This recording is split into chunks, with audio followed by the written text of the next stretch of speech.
Classique. 7h30, 9h, la matinale de Radio Classique avec Guillaume Durand.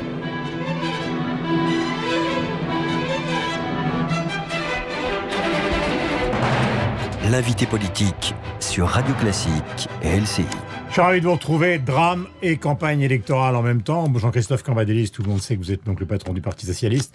Vous avez annulé une conférence de presse hier. Est-ce qu'il faut suspendre la campagne, changer sa nature ? Moi, j'ai décidé de suspendre la campagne l'espace d'un après-midi. Je ne me voyais pas polémiquer avec Nicolas Sarkozy sur les triangulaires dans ce drame épouvantable que traverse l'Europe. Mais ça veut dire que donc ça s'est arrêté. C'est-à-dire qu'il y a une sorte de trêve hier après-midi et la campagne reprend ce matin au moment où je vous retrouve. Voilà. Donc c'est pour ça que je suis là. Quand Nicolas Sarkozy dit qu'il faut attaquer brutalement, il l'a dit à Annie hier soir, le Front National, est-ce que fondamentalement, il n'est pas en train de retrouver exactement le même discours que Manuel Valls ? Écoutez, je crois que... Alors qu'il tape sur Manuel Valls en disant qu'il se saoule de mots. Moi, je pense que Nicolas Sarkozy est à la rue, là, comme on dit un peu vulgairement. C'est-à-dire que le matin, il est sur le nini. Le midi, il dit il faut frapper brutalement. Le soir, il essaye de faire une synthèse en attaquant violemment et le Parti Socialiste et l'UMP. Il y a un problème stratégique. Pourquoi ? Parce que lui pense qu'il faut faire le nini, mais il est contesté. Tous les jours, il y il y a des sénateurs qui appellent à voter socialiste contre le Front National. Il y a un problème aussi de triangulaire et de face-à-face. J'ai les chiffres. Hein. Dans 532 cantons, il y a le Front National contre l'UMP et l'UDI. Donc évidemment, à un moment, il faut choisir une stratégie. Mais quand vous dites qu'il est à la rue, mais pardonnez-moi, les résultats, en tout cas ceux qu'on a jusqu'à présent, ont plutôt tendance à prouver que c'est le Parti Socialiste qui est à la rue. Écoutez, 22%, vous me les auriez pas donnés avant le premier tour de l'élection départementale. 22%, c'est un score de 8 points supérieur à ce que nous avons fait aux européennes. Je ne dis pas que nous allons gagner les élections départementales, nous avons déjà perdu dans un certain nombre de départements.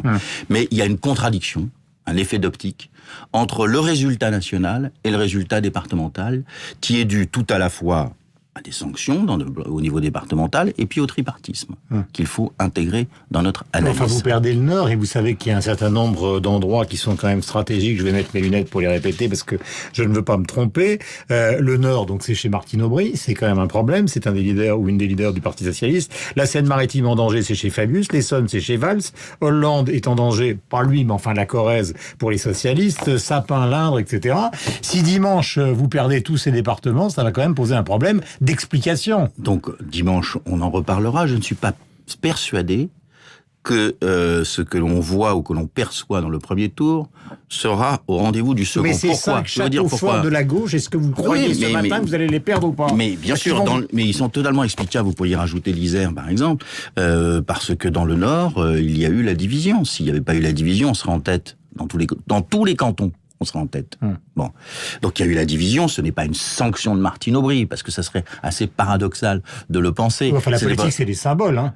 C'est bien sûr des symboles, évidemment, mais nous avons mené une campagne nationale qui a eu son déclinaison locale, tout en sachant que la division était un problème. Mais là, au second tour, j'observe que la gauche est unie et que la droite est désunie.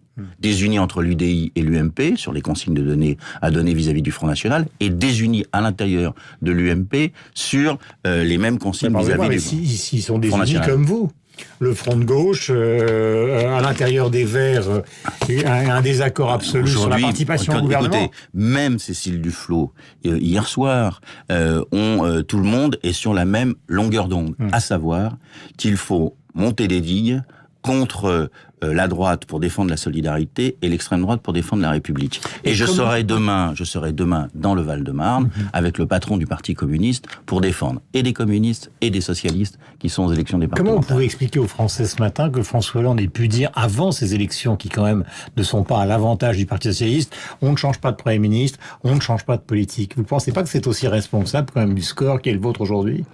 Je pense que s'il avait dit je déciderai en fonction du score, il y aurait peut-être... Bon, bah alors non, donc... mais il y a une subtilité. Non, mais entre la subtilité dialectique d'un président qui surveille le niveau de l'opinion et un président qui dit de toute façon, quoi qu'il arrive, rien ne changera, il y a quand même une sensible différence. Mais parce que notre thèse était que c'était des élections départementales. On ne pouvait pas les transformer en des élections législatives.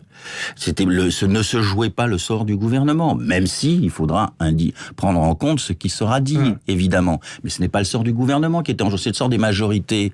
Alors on en a peu parlé, mais c'est le sort des majorités départementales. Les dernières départementales qui ont été perdues justement par la droite, vous teniez un discours totalement inverse. Hein. On ne demandait pas au gouvernement de changer, ni au Premier ministre de démissionner. On demandait à ce qu'il prenne en compte ce qui s'était dit. Et c'est normal que Manuel Valls reste. Si jamais ça tourne à la Bérésina, c'est normal que Manuel Valls reste. Mais c'est tout à fait normal que Manuel Valls reste. Pourquoi ? Mais expliquez-moi pourquoi. Eh bien, tout simplement parce que les résultats sont là.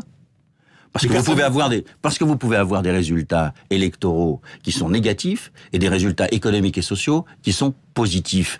Et aujourd'hui, il suffit de prendre quelques journaux qui ne sont pas favorables. Les chiffres du chômage ce soir. Et sur les chiffres du chômage ce soir, mais c'est pas simplement les chiffres du chômage, c'est la croissance, c'est la consommation, c'est le logement, c'est le déficit, c'est la relance européenne. Tout ça va dans le bon sens. Mais on a un problème, c'est que... Mais bien sûr, ce n'est pas... infinitésimal. Ce n'est pas suffisant, mais vous m'excuserez. 10% de chômage en France. Vous m'excuserez. C'est un début. Ça fait 2 ans qu'on rame, 2 ans qu'on éponge les déficits de Nicolas Sarkozy. Aujourd'hui, on commence à réorienter. Mais bien sûr que si. Ça fait 2 ans et demi que vous êtes au pouvoir, vous n'avez pas commencé la campagne de 2012. Mais bien sûr que si. Je ne vais pas l'oublier, Nicolas Sarkozy, dans mes prières. C'est lui qui est responsable de cette situation, évidemment. Et donc nous menons la bataille pour assainir la situation économique de la France. Et ça nous coûte cher en termes électoraux. Nous le voyons aujourd'hui. Mais les résultats commencent à arriver. Alors évidemment, les résultats tardent et les Français sont toujours, pour un certain nombre d'entre eux, dans la colère de résultats qui ne sont pas arrivés assez vite. Est-ce que vous considérez que le Front National peut progresser dans ce 2e tour ? Est-ce qu'il y a ce risque-là ?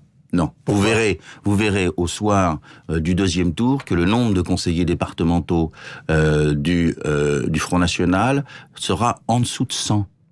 En dessous de 100. Et vous verrez qu'ils ne gagneront ni le Vaucluse, ni l'Aisne. Et donc, à partir de là, on verra qu'il y a quand même un plafond de verre dans ce pays de gens qui n'acceptent pas la xénophobie rampante du Front National, son souverainisme xénophobe et populiste.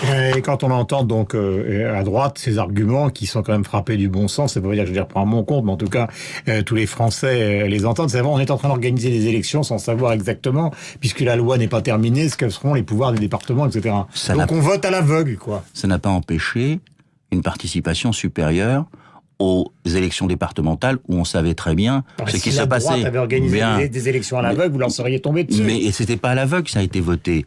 Et je crois que les Français ont parfaitement compris que les élections départementales se concentraient maintenant, les départements allaient se concentrer maintenant sur la solidarité, alors que les régions allaient se concentrer sur l'économie. Et ils ont apprécié le fait que les socialistes aient imposé dans cette élection des binômes hommes-femmes.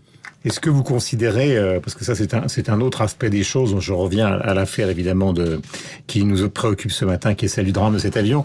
Il y a un assez bon petit papier dans le Parisien sur, disons, la conscience européenne du drame. Pourquoi n'y a-t-il pas finalement de conscience européenne politique réelle ? Parce que là on voit le chef du gouvernement espagnol, la chancelière allemande, le président français, les éditos de tous les journaux européens, le New York Times est à la une, et on reste dans une espèce de... Vous avez une opinion publique européenne qui est en train de se constituer.